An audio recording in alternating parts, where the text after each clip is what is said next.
สังเกตบางนี้คล้ายๆคือยิ่งนี่ตัวใดปฏิสีบางนะแต่ว่าคือจะเป็นเขาเจ้าตัดได้ตัดขึงเขาได้นะเขาจะตั้งเฮิร์นแคมทางนะเฮิร์นแคมทางแล้วก็จะห่างออกจากเฮิร์นพอนี่ในนึงประมาณลือ20 หรือ 30ถ้าว่าเพื่อเลยจะมาลิ้นผู้สาวเฮิร์นผู้สาวโสดของพี่น้องพาบลูนี่ต้องได้ใจลอยได้ทุกคนได้นะเฮิร์นมาแล้วก็ถ้าว่านั่งมอมแม่นี่แล้วซาด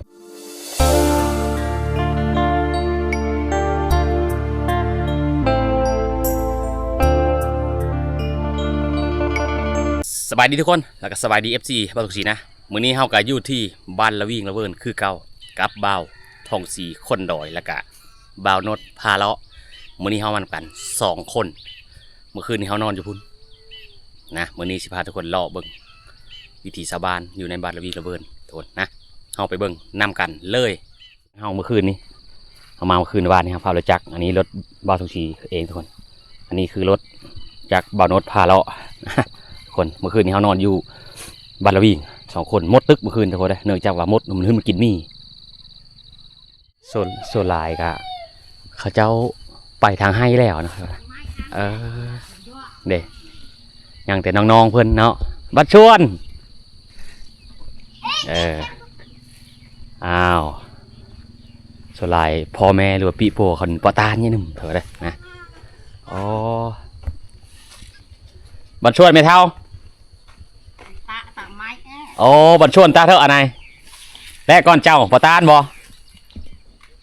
ว่าก่อนเจ้าบ่จะแหละว่าก็ไปก่อนเจ้าปอตานนะก่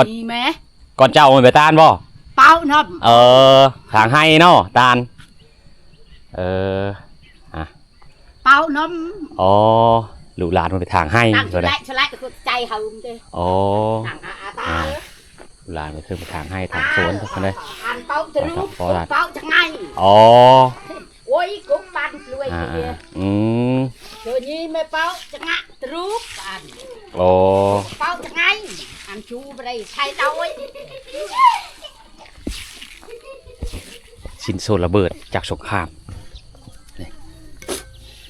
ได้สาบานเพิ่นเก็บมาบางคนก็เก็บมาบางคนก็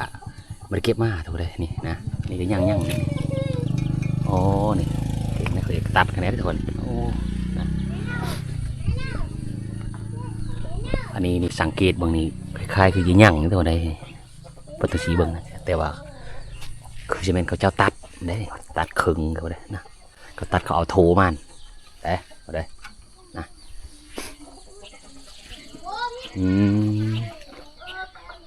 ไม่เท่ากับเอ็ดนายตัวนี้เนาะ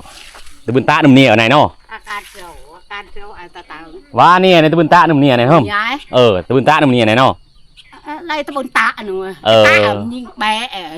อ๋อก็ตาอารมณ์โน่ก็ดวงเอาบุญหน้าตาหนุ่มเอาไม่เท่าอันนี้คือลูกไก่เพิ่นเอาเลยนะ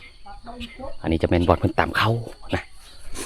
ยามเช้าๆเพิ่นตามเขานี่ได้ทุกคนเลยนะดื่มแต่เช้ามาโอ้ทรงนี่ทรงทางให้กับทรงเพิ่นเกะหูดเขานี่บอกเลยทุกคนเลยเพิ่นจะตื่นแต่เช้าแล้วก็นึ่งเขานึ่งค้างหม้อเข้าไว้แล้วก็ตำได้ทุกคนเลยเด้อันนี้นี่คือบอลเพิ่นตำเขานะแต่ละมือมาได้ตำตอนเช้าตอนแรงบางครอบครัวตำตอนเช้าบัดเดี๋ยวแรกเลยก็นี่ได้ทุกคนเลยเดี๋ยวหลังจากที่ตำแล้วเพิ่นก็โกใบนี่ทุกคนนี่นี่โซลายก็มันจะเป็นใบตองคอคือว่าตรงสีว่าทุกคนเด้อนี่นะใบตองคอเมื่อถือเห็นทอยนี่แหละนะนี่ได้ตัวนี้ก็จะเป็นบอลโลกไก่เก่าเพิ่นหลังจากเพิ่นเฮ็ดบอลหางไก่ไข่แน่แล้วก็ไอ้บอลตามเขาในเวลายามผลเดินหน้าเดินทื่อก็เริ่มมียามผลเลยมีแต่ผลเลยเขตนี้ทุกคนเลยนะเขตละวิ่งละเบิดนี่เป็นเขตที่อากาศที่อุดมสมบูรณ์คือบรรทุกสีว่าวแหละคือมื้อเช้าเนี่ย8 โมงน้ำเหมาะยังต่อทุกคนเลยบอกเลยโป้นะนี่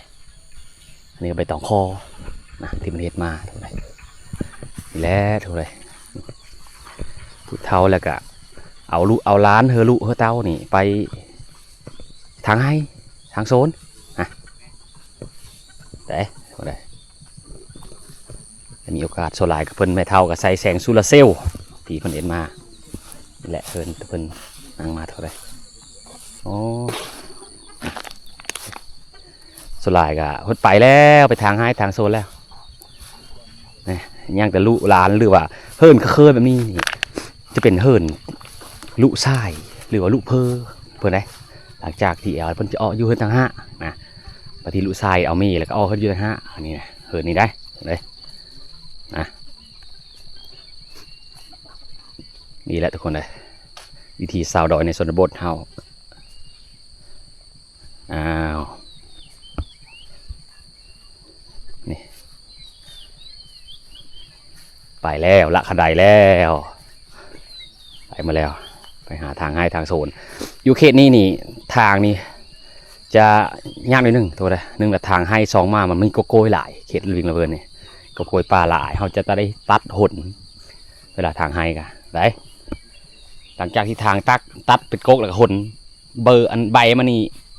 ภาษาพุทธไทยเอิ้นว่าเบอร์วันนี้เนาะเบอร์โกยเขานี่เขาจะตัดออกมาเขาตะแดดกะจุดลุกถ้าว่าเป็นโกกมันนี่เขาจงได้ตัดแล้วก็หนลงทิมอยู่น้ำเซ่หรือว่าทิมอยู่วันอื่นก็ได้วิดจากไฮเขานะมาทว่าโกโก้ความหมายว่ามันจูดบ่ไหมตัวก็เลยนะ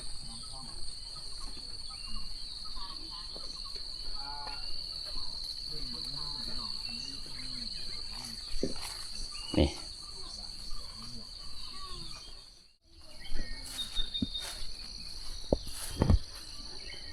เด้โซลายสาวบ้านเพิ่นก็ไปทางไฮไม่ได้ทุกคนเลยนะบางคนก็เฮิร์นแปนบางคนก็เฮิร์นแพไม่เฮนะในแต่ละครอบครัวแยกต่างกันตัวนี้จะเป็นฮานคาหรือว่าฮานคาขายจะเป็นขายน้ำหวานขายเกลือแป้งโน่นะอยู่ในชนบทก็ยังมีฮานทุกคนนะฮานขายของขายเครื่องนี่แหละฮานเครื่องขายเครื่องขายย่อยทุกคนเลยนะพอเพียงแต่ขายน้ำหวานขายเกลือแป้งโน่ในชนบททุกคนเลยได้นี่เฮิร์นเพิ่นกะทุกคน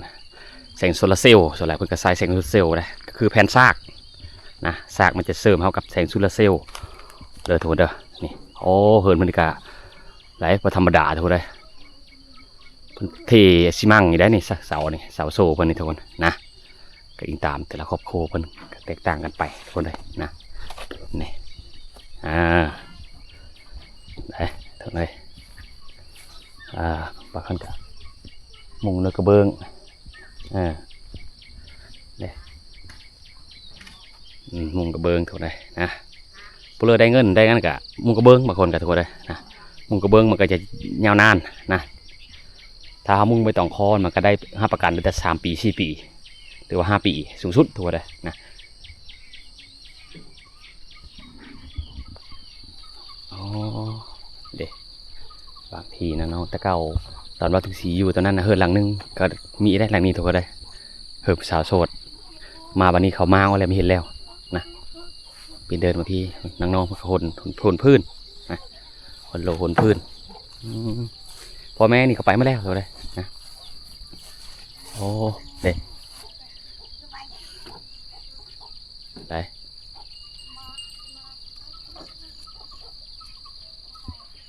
เด็กอันนี้ก็เฮิร์นผู้สาวโสดอีกได้ทุกคนเลยนะเฮิร์นผู้สาวโสดบ่ตรงสีบ่เลยเฮิร์นผู้สาวโสดนี่เขาจะตั้งเฮิร์นแคมทางนะเฮิร์นแคมทางแล้วก็จะห่างออกจากเฮิร์นพอนี่ในนึงประมาณหรือ20 หรือ 30 กว่าเมตรทุกคนเลยนะเนื่องจากว่าถ้าวัดตั้งคือกับเฮิร์นพออยู่นี่เวลาผู้บ่าวเขามาดินนี่มันจะได้ยินทรงเสียงดังไม่ได้คล่ำเลยขีดของเผาบลูทุกคนเลยนะนี่โอ้นี่มือแรงก็จะมานอนนี่มือแรงนี่นะเด็กพอผมก็เต้มเลยทุกคนเลยนะถ้าว่าเพื่อเลยจะมาดินผู้สาวเฮิร์นผู้สาวโสดของพี่น้องเผาบลูนี่ต้องได้ใจลอยได้ทุกคนเลยนะเฮิร์นมาแล้วก็ถ้าว่านั่งมอมแม่นี่แล้วชาติไม่ได้ดินผู้สาวได้ทุกคนนี่เราต้องได้เยาะเขาได้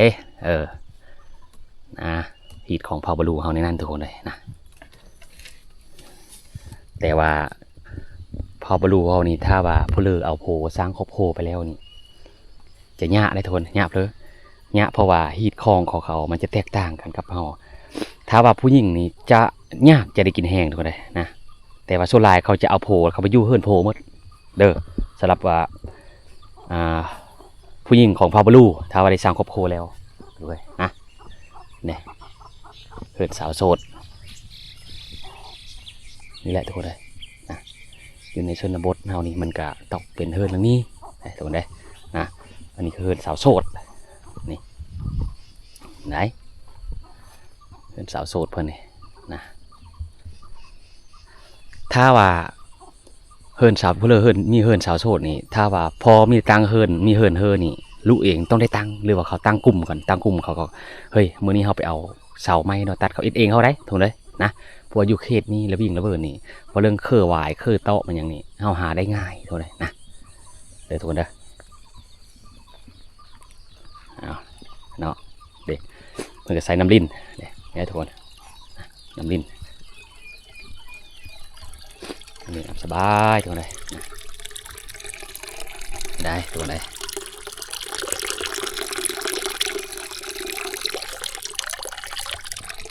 นี่แหละทุกคนเลยเฮิร์นกับเจ้านี่อันนี้จะเป็นบอลเพิ่นต่ำเข่านะต่ำเข่าบางครอบครัวก็เอาจักนะจักก็คือจักเฮารถไถเนี่ยทุกคนเลยนะเฮาแก่ใส่กับรถไถจะต่ำตอนเช้าตอนเช้าตอนแรกนะจะต่ำเขานี่ไปต่องคอมันเป็นมุงเลยนะเวลายามฝนมาลำบากยามแดดมาเขาจะซนอยู่นี่ได้ไปแล้วเพิ่นไปทางให้ทางโซนแล้วทุกคนเลยนะโซนหลายเขาจะไม่ได้อยู่เลยทุกคนเลยนี่สัตว์เลี้ยงที่เลี้ยงแบบธรรมชาตินี่ก็คือเป็นแบงโง่นี่ทุกคนเลี้ยงแบบธรรมชาติเลยนะอันนี้นี่คือซีเมนต์เราเข้าเพิ่นทุกคนเลยเราเข้าเพิ่น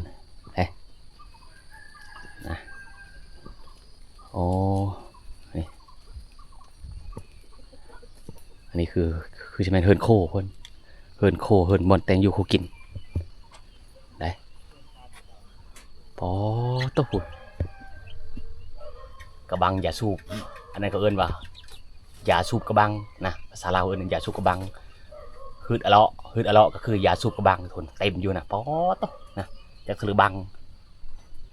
หลายเดียวคือหวายเต็มทุกเลย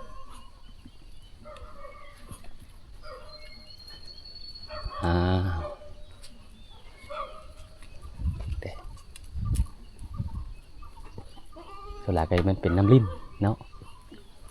โอ้ไอ้คนเลยนี่ขอเป็ดขอไก่ย่างไก่ลูกไก่เต็มอยู่นี่จากอันนี้1 2 3โอ้หลายเลยเนาะอันนี้นี่จะแม่นมาเฮิร์นลูกเพอหรือลูกเคยนะส่วนหลายจะแม่นเฮิร์นลูกชายเอามีอะไรล่ะจะมาอยู่นี่ได้หิดของพาวลูอะไรน้อยนักจะแม่นเฮิร์นลูกเพอนะส่วนหลายเลยจะแม่นเฮิร์นลูกเคยเขาเฮิร์นลูกชายเองนะลูกชายเอาเมย์มาแล้วก็เอาเมย์มาอยู่ในเฮิร์นนี้ใช่นะกันเผาน้อยนักว่าเผาบอลูเฮานี่ว่าลูกชายแล้วจะไปสู้เอาเมย์อยู่บนนะโซลายแล้วแม่นผู้หญิงไปอยู่เอาโพแล้วไปอยู่เฮิร์นโพอยู่เขตนี้ใช่นี่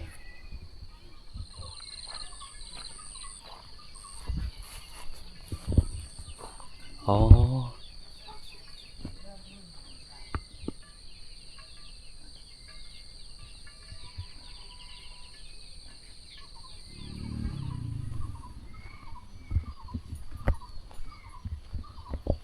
เป็นอีกมุมหนึ่งที่ว่าธรรมศาสตร์บอกเลยทุกคนนะโอ้นี่อยู่เขตในเมืองหรืออยู่เขตอื่นนี่น้อยนักแล้วจะได้เบิ่งหรือว่าอยู่ในเมืองนี่จะได้เบิ่งว่าเฮิร์นที่สร้างโดยไม้ตองคอแบบนี้นะ ทุกคน